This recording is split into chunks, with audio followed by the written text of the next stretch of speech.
안녕하세요. 매시업엔젤스의 대표 파트너인 이태경입니다. 창업 경진대회에서 우승한 아이템인데 이미 매출이 나서 흑자가 나는 스타트업인데 스타트업 투자자에게 찾아가 보면 투자를 거절당하는 경우가 주변에 많이 볼 수 있습니다. 반면 일부 스타트업은 아직 보여준 게 별로 없는데도 시드 투자 이상의 투자 유치를 하는 경우도 있죠. 오늘 제가 이야기하고자 하는 주제는 어떤 스타트업이 투자를 받는가에 대해 말씀드리고자 합니다. 투자사별로 각각 그 투자 철학과 성향이 다르기도 하고 일반화시켜서 말하기가 무척 힘든 점이 있는데요. 실제 투자를 검토할 때 고민하는 사항들, 후속 투자자들이 고려하는 요소들을 경험에 기반하여 한번 말씀을 드리고자 합니다.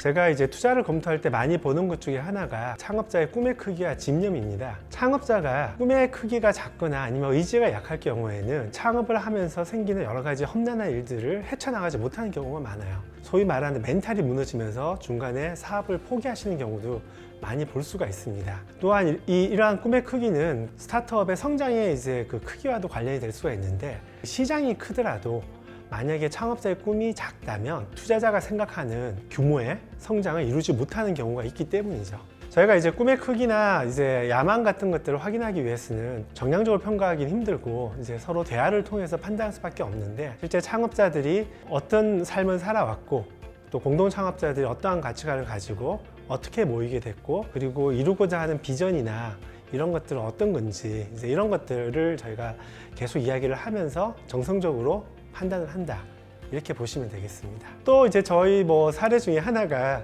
핀다도 그런 사례인데요. 눔코리아 그만두시고 저희 창업하신 다음에 저희를 찾아왔던 적이 있는데, 그때 대표님이 그 시장의 크기에 대해서 상당히 큰 그 꿈을 안고 계시더라고요. 왜냐하면 한국의 대출 시장이 엄청나게 큰데, 기존에는 다 어떻게 보면 하나하나 은행을 방문해서 심사를 받고 또 얼마만큼 대출을 받을 수 있고 이런 것들이 되게 힘든 문제인데, 여러 금융기관, 여러 개의 대출 상품을 하나의 온라인 사이트에서 플랫폼화 시켜서 그 문제를 풀어주시겠다 라고 하셨더라고요. 저는 충분히 말이 된다라고 해서 투자를 했었는데, 솔직히 저도 핀다 같은 경우에 한 몇천억 정도 기업 가치까지는 충분히 커질 수 있다고 생각했지만, 사실 유니콘까지는 저도 처음에 투자할 때는 생각을 못했는데 시리즈 B 투자를 받고 기업 가치도 1,000억이 넘었습니다. 그리고 나서 한번 올 봄에 같이 한번 식사할 기회가 있었는데, 이혜민 대표님이 저보고 말씀하시더라고요. 이태경 대표님, 저희는 사실 꿈이 훨씬 크고 유니콘 이상이 될 텐데 대표님은 저희 사이즈를 더 작게 보신 거 아니세요? 거꾸로. 그러니까 투자자가 오히려 저희보다 너무 꿈이 작으신 거 아니세요? 그러시더라고요. 이제는 꼭 유니콘이 되시겠다 라고 또 말씀하셔서 제 꿈이 오히려 작았구나, 이 생각이 들었던 적도 있습니다. 사실 그 창업가의 집념이나 의지도 정말 좀 추상적이라서 이것도 정량적인 평가가 힘든데, 결국 이것도 저희가 대화를 하고 말로만 하면 이 의지라는 것 자체를 믿을 수는 없으니까, 실제로 이 창업가 분이 비즈니스 모델을 현재까지 진행해 오면서 어떤 경로로 어떤 의지를 갖고 어떻게 실행력을 가지고 진행을 해왔었는지, 이런 것들을 보고 좀 종합적으로 저희가 간접적인 판단을 한다, 이렇게 볼 수 있을 것 같습니다. 실행력도 좋고 능력도 좋으신 분인데 의외로 쉽게 또 포기하신 분들도 있어요. 창업가 분들 중에서 정말 소위 말하는 스펙과 이력이 좋으신 분들은 오히려 돌아갈 길이 많으시잖아요. 다시 대기업으로 가실 수도 있고, 경우에 따라서 학교로 다시 교수님으로 돌아가실 분도 있고, 이런 분들은 또 의외로 능력이 있고 실행력이 있는데도 불구하고 또 쉽게 또 포기하신 분도 있으시거든요. 그래서 창업가의 의지라는 것 자체는 실행력 외에 또 다른 어떤 간절함과 집념이 있는 것 같습니다. 투자자가 가장 또 중요하게 보는 것 중 하나가 바로 팀인데요. 초기 스타트업이 팀 빌딩 하실 때는 아무래도 코파운드급으로, 한마디로 말씀드리면 좀 소수 정예로 특공대를 만드셔야 돼요. 초기 스타트업은 어떻게 보면 자금의 좀 한계도 있고, 부인을 또 좋은 분을 모셔오기에는 또 아무래도 네임밸류도 좀 낮고 이런 게 있기 때문에, 이때 중요한 부분 중에 하나가 친하다고 무조건 같이 일하시면 안 됩니다. 친한 것과 같이 일을 잘할 수 있는 건 또 다르기 때문에, 잘못하면은 오히려 사업도 실패하고 친구도 잃을 수 있거든요. 같이 좀 회사에서 일을 해보셨거나 학교 과제 때 좀 팀플이라도 같이 해봐서 뭔가 좀 일다운 것, 같이 노는 거 이런 거 말고 같이 일을 좀 해보셔서 뭔가 호흡이 좀 맞다, 이런 게 좀 중요한 것 같아요. 능력뿐만 아니라 태도가 중요합니다. 또 차라리 약간 능력이 좀 떨어지시더라도 좀 자질이 좋으신 분은 학습 능력이 좋으시니까, 그리고 태도가 좋으시면 오히려 오래 가실 수 있으니까 그런 분 위주로 좀 뽑으라. 또 이러한 멤버를 뽑을 때 이제 지인 풀에서만 뽑으면 너무 네트워크가 좁아집니다. 필요하시면 스타트업 모임에도 가시고, 개발자를 뽑으시면 좀 개발자 친구들과 교류할 수 있는 자리에도 가보시고 이해하려고 노력하시는 등 구인 풀을 많이 늘리시는 게 필요해요. 정말 핵심 인재다 싶으시면 이제 어떻게든 설득하셔서 3고 초려가 아닌 10고 초려까지 하셔야 됩니다. 그런 분들은 지분들도 좀 더 주셔야 되니까 같이 일을 잘할 수 있느냐, 그 다음에 태도나 뭐 비전을 공유할 수 있는 이런 것도 있지만, 또 하나는 저는 이제 확장성 숙제인 것 같아요. 이분이 계속 이제 좀 학습 능력이 좋아서 확장이 가능한 자질이 있으신 분이면 그분이 계속 C레벨을 유지할 수가 있어요. 근데 이게 시간이 지나면서 초기 스타트업의 성장 속도를 이 C레벨의 코파운더가 못 쫓아가면 어쩌면은 그분은 팀장으로 내려오고 C레벨을 외부에서 또 뽑아야 될 수가 있거든요. 그러면 되게 이게 또 민감해집니다. 지분 이슈도 있고, 처음부터 같이 고생한 동료인데 상당히 조금 이제 서로 의가 상할 수도 있고, 개발자가 개발만 잘하는 친구가 있고 관리에는 관심 없는 친구가 또 있어요. 관리 트랩은 진짜 뛰어난 구루 개발자인데 이 친구는 뭐 CTO를 떠나서 팀장도 싫어하고 이런 친구들이 있거든요. 사실 그런 친구는 CTO 되기 힘들죠. 개발팀장이 CTO 될 가능성은 크지만, 그런 것들을 감안해서 가급적이면 확장 가능한 자질이 있으신 분을 뽑으시는 게 중요한 것 같아요. 중간에 안 맞으신 분들도 나가실 수도 있기 때문에 중요한 것 중에 하나가 어떤 주주간 합의서를 통해서 베스팅 옵션 같은 걸 걸어서 중간에 그만두실 경우에는 어느 정도의 지분을 놓고 나간다, 이런 것들이 좀 필요할 겁니다. 팀 멤버들의 어떤 서로 보완할 수 있는 관계라든지 결속력이 얼마나 중요한 것도 같이 봅니다. 멤버들의 어떤 역할 분담이 좀 잘 되어 있고, 지분 구조도 이제 핵심 인재들의 역량을 최대한 끌어낼 수 있는 그런 구조가 되어 있는지 같이 이제 고려하게 되죠. 사실 이게 아무리 커리어 좋고 이력이 좋아도 팀이 깨지면 다 소용이 없거든요. 그래서 저는 이제 가끔 오히려 어벤져스 팀은 조금 경계하기도 해요.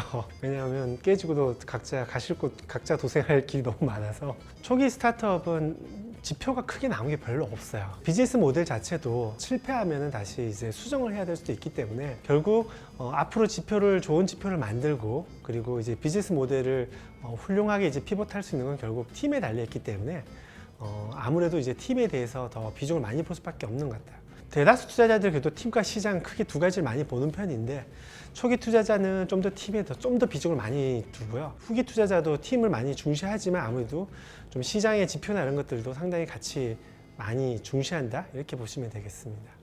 투자자 입장에서 보면 스타트업이 아니냐 나누는 기준은 이제 J커브를 그리면서 충분히 이제 급성장을 할 수 있느냐, 충분한 규모로 시장의 크기가 커질 수 있느냐, 이게 아무래도 중요하죠. 잘못된 문제를 잡으면은 그게 페인 포인트가 좀 약해서 시장이 작아지거나 아니면 아무리 좋은 해결책이 나와도 고객의 니즈가 없으면 안 되니까. 문제는 명쾌한데 좀 시장이 작은 경우도 있습니다. 목표하는 고객군이 너무 조금 국한되어 있거나, 아니면은 이제 고객별 객단가가 너무 낮거나, 구매하는 빈도수가 너무 낮아서 이제 시장의 크기가 좀 충분하지 못할 때가 있죠. 이제 이런 경우에는 아무래도 좀 J커브를 그리면서 크게 성장하기가 좀 힘들기 때문에, 실제로 많은 스타트업들의 자료를 보면 시장의 크기가 작아서 더 이상 투자 검토를 못하는 경우가 좀 많은 편이에요. 스타일쉐어 같은 경우 시리즈 A 때 좀 후속 투자 유치를 좀 많이 힘들어 했었는데, 저는 스타일쉐어에 프라이머에서 시도 투자하고 또 메시어 벤저스에서 프리 시리즈 A 투자를 했던 이유 중에 하나가 제 디엔샵 때 경험 때문이었어요. 왜냐하면 제가 다음에 했을 때 디엔샵 자료를 보면 패션 쪽에 수수료가 상당히 높았습니다. 예를 들면 가전제품은 수수료율이 1%가 안 되는 경우도 많았고, 그리고 또 가전제품은 오히려 역마진으로 파는 경우도 있었어요. 일종의 미끼 상품으로. 왜냐하면 가전제품은 똑같은 상품이 대부분이잖아요. 인기 있는 TV, 인기 있는 스마트폰, 디지털 카메라 이런 것들이 빤하기 때문에 제품은 똑같으니까 어떻게 보면 가격 경쟁력을 갖기 위해서 수수료를 낮출 수밖에 없었던 거죠. 그런데 패션 쪽은 비슷한 의류 제품이 있지만 똑같은 게 없어요. 그러다 보니까 수수료가 가전제품과 달리 디엔샵에서 수수료가 한 6~7% 높았고, 마치 컨텐츠와 비슷하죠. 비슷한 건 있지만 똑같은 건 없고, 그리고 어떻게 보면 또 의료는 이제 일반 제품이 사실 고관여 제품이라 나한테 맞는 걸 찾아야 되잖아요. 그런 데서 고마진이 가능하다고 봤고, 젊은 세대들은 훨씬 더 이런 의류나 패션 이런 쪽에 대해서 상당히 관심이 많기 때문에 때문에 시장이 저는 커질 거라고 봤기 때문에 사실 서비스가 잘 되면 수익 모델은 광고든 아니면은 커머스든 뭘 붙여도 저는 성공할 수 있을 거다 이렇게 믿었는데 시리즈 A 때 후속 투자자분들 보시기에 그 당시 광고 수익 모델을 먼저 저희가 하고 있었는데 좀 광고 쪽 지표가 생각만큼 좋게 나오지는 않았어요. 나중에 저희가 보니까 이제 화장품은 차라리 광고가 좀 먹히는데 의류가 안 되는 건 아니지만 좀 그렇게 광고 시장이 커머스에 비해서 활발하게 잘 안 되는 섹터인 걸 알았거든요. 이게 서비스 지표는 좋은데 수익 모델이 조금 불안하고 확실히 부족해. 이런 데서 투자를 좀 머뭇거리셨던 분들이 적지 않게 있으셨던 것 같아요. 그래서 스타일쇼 같은 경우는 엄청 많이 찾아다니다가 거의 될 듯 하다가 또 부러지고 하다가 마지막에 그래도 LB 인베스트먼트에서 어떻게 보면 이제 스타일쇼를 믿어주신 투자자를 만난 거죠.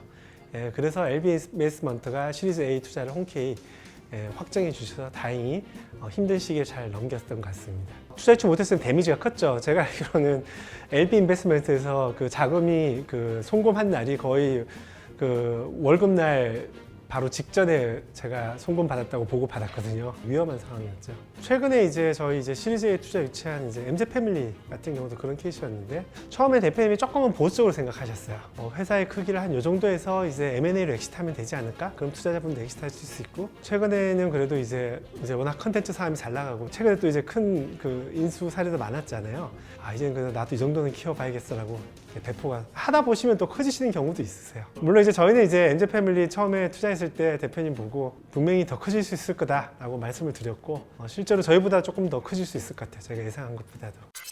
또 이제 투자자가 보는 포인트 중에 하나는 시장이 크더라도 또 해당 스타트업이 경쟁력이 떨어지면은 배당될 수 있는 파이는 작을 수밖에 없거든요. 그렇기 때문에 이 해당 스타트업이 어쨌든 시장을 선점을 하거나 우리만의 새로운 기술로 뭔가 진입 장벽을 만들 수 있어야지 투자자가 투자를 할 수 있습니다. 또 한 가지 투자자가 염두에 두는 건 회수입니다. 예를 들어서 충분히 매출을 내고 이익까지 내서 거래소 상장이든 아니면은 M&A든 투자자 입장에서는 어떤 형태로든 회수가 가능해야 된다는 점도 중요한 고려사항 중에 또 한 가지입니다. 사실 초기 대개수는 저희도 물어보기는 해요. 만약에 엑시트를 한다면 어떤 식으로 저희가 엑시트 가능할 거라고 여쭤보기도 하는데 아무래도 초기에는 그게 구체화되기 좀 쉽지 않기 때문에 저희도 그냥 여쭤보는 거지 그게 그대로 될 거라 생각하지는 않고 저희 파트너나 심사역들이 투심 회의 때 좀 논의를 하죠. 이건 엑시트이 어떻게 가능할 것 같다. 어느 정도 규모까지 우리 생각에는 어느 정도 될 것 같다. 저희 나름대로 한번 논의를 해보게 됩니다. 하지만 뒤쪽으로 가면은 이게 회수가 좀 막연한 건 아니고 현실로 다가오기 때문에 특히 한 시리즈 B쯤 가면